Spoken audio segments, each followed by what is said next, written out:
दोस्तों, नाग पंचमी की कथा सुनने से पहले हमारे चैनल को सब्सक्राइब करके बेल आइकॉन जरूर दबाइएगा। दोस्तों, नाग पंचमी की कथा मात्र चुपके से सुनने से भी आपके सभी पाप खत्म हो जाते हैं। काल सर्पदोष खत्म हो जाता है। पितृदोष, पुरानी से पुरानी गरीबी दूर हो जाती है।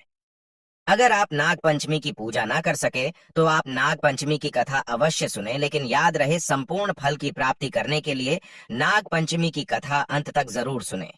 इसे बीच में रोका नहीं जाता। जो व्यक्ति चुपके से भी नाग पंचमी की कथा को सुन लेता है तो उसके ऊपर सदैव भगवान भोलेनाथ की कृपा बरसती है, माता लक्ष्मी की कृपा बरसती है। सावन के पवित्र महीने में नाग पंचमी की कथा पूरे परिवार को, हर किसी को सुनना चाहिए। सावन जाते जाते भगवान शिव आपकी झोली खुशियों से भर देंगे, इसीलिए कथा को अंत तक जरूर सुने। तो आइए सुनते हैं नाग पंचमी की कथा।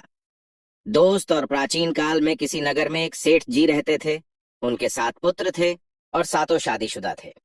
सातों पुत्रों की बहुओं में सबसे छोटी बहू सबसे ज्यादा विदुषी, सुशील और संस्कारी थी। एक दिन सबसे बड़ी बहू ने सभी देवरानियों से कहा कि आज घर को लीपने के लिए पीली मिट्टी लेकर आते हैं। सभी बहुएं डलियां और खुरपी लेकर मिट्टी लेने चली गईं। जब बहुएं मिट्टी खोदने लगी तब वहां एक सांप निकला। बड़ी बहू उस सर्प को खुरपी से मारने लगी तो छोटी बहू बोली, मत मारो इसे, ये बेचारा तो निरपराध है। ये सुनकर बड़ी बहू ने सर्प को नहीं मारा। तब सर्प एक ओर जाकर बैठ गया।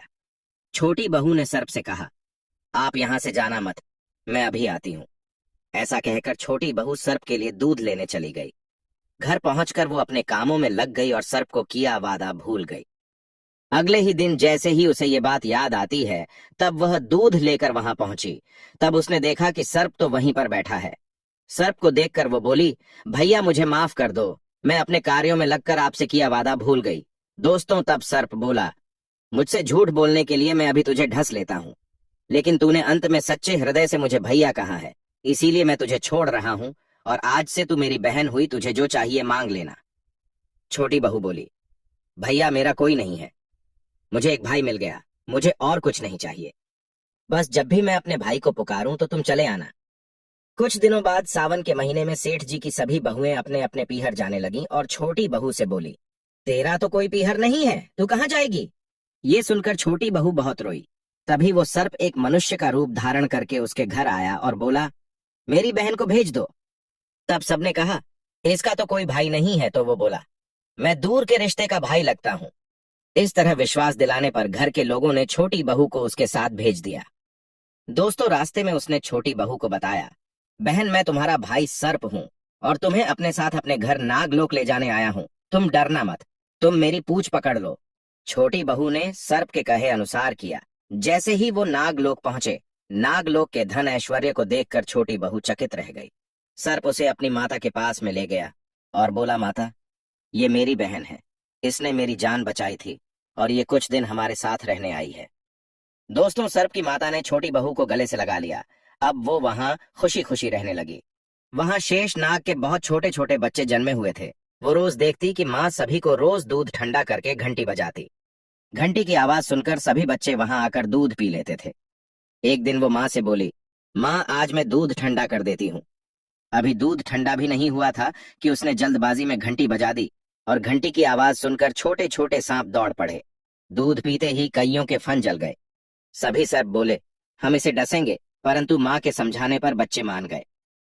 दोस्तों, तब उसके भाई सर्प ने और उसकी माँ ने छोटी बहू को हीरे, मोती और जवाहरात देकर उसे विदा कर दिया।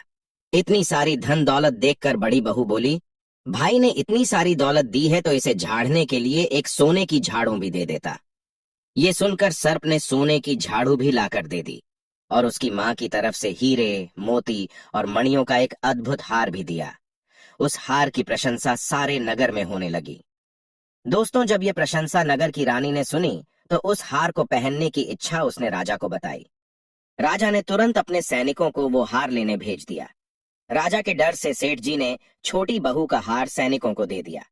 इस बात से छोटी बहू बहुत दुखी हुई और अपने भाई सर्प को याद करके उसे सारी बात बताई। सर्प बोला, बहन तुम दुखी मत हो, राजा खुद तुम्हें वो हार लौटाने आएंगे। रानी ने जैसे ही वो हार पहना, वो हार सर्प बन गया और रानी ने डर कर वो हार फेंक दिया। ये देखकर राजा ने छोटी बहू को उपस्थित होने का आदेश दिया। सेठ जी स्वयं छोटी बहू को लेकर गए। राजा ने छोटी बहू से पूछा, तूने क्या काला जादू किया है?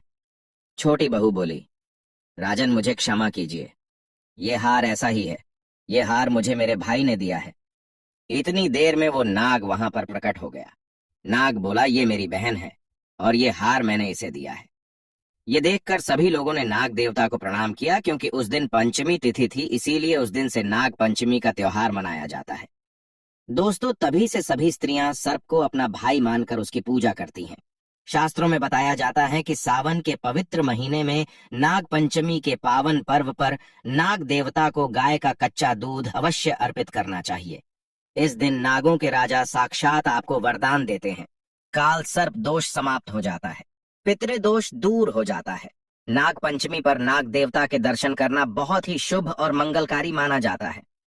सच्चे दिल से कमेंट बॉक्स में लिखे नाग देवता की जय हो, ओम नम शिवाय, एक लाइक तो बनता है।